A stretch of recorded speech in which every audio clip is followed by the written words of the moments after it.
Hi friends, welcome to my channel. In today's video, I'm going to talk about new scenario in DAX.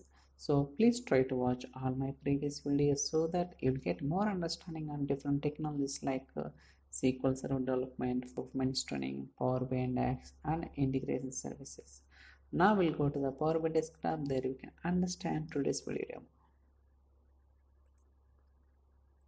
So for timing, already I have designed the report. So I'll try to explain what are the steps I have followed to design this report and done. Okay, so actually in the last video we have seen, so based on this selection, how to display the last previous 3 months sales. But in this case, I am trying to display the next 3 months sales based on the selection. So it means that we can see that so we have one table and two slices, one card visible. So the slices are like year and month. So based on the year selection as well as month selection, we are trying to display the next 3 months sales. For example, if you notice here, I have selected 2003 and July month. It means that from July month to the next 3 months. What are those? August, September, October. For example, if I select March means, okay, again next 3 months. March, April, May, June. So likewise, so we have implemented this condition. Okay, so there are some cases we'll get this kind of requirement. So that's what I did. So now we can change any kind of value in the slicer. For example, 2000 to it's showing July, August, September, October. Okay, again if I click on February also, it is showing dynamically. So what are the total we are getting? I am displaying in the card. So for example, if I select November, okay, in case if I select November or December, it's not giving the next 3 months sales. Okay, it's not giving the next 3 months sales. It means that it's not working properly in some cases, right? So it's not working. Certain cases it's not giving expected output. So how to resolve this kind of things, we'll try to see the next video.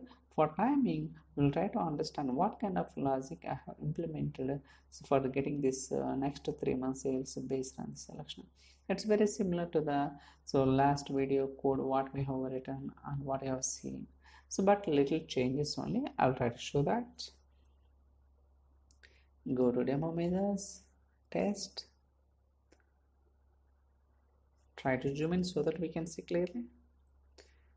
So same only, but a little changes only, nothing else that. Okay, so here also have declared 3 variables. One is year value and a month value as well as result. So in the year value, what are the value we are selecting in the slicer, we are capturing and storing into the variable. Again, so in the month value variable also we are trying to do the same thing based on the selection. Actually in the slicer we have month name, but we are capturing the month number here because that values we need to pass for the filter function. Okay, so again in the third variable, so we are returning some kind of filter expression here. So here, so year is equal to what are the value we are getting and the month number we are doing some condition. So based on that, it's giving the expected output, but only some cases it's not giving so as you expected. So how to resolve these kind of things, we'll try to see that so in upcoming videos for timing. So I hope you like this video. If you have any questions or queries, you can send me an email or drop your comments in the comment section so that I'll try to reply as soon as possible. So thank you so much for watching. Thank you guys.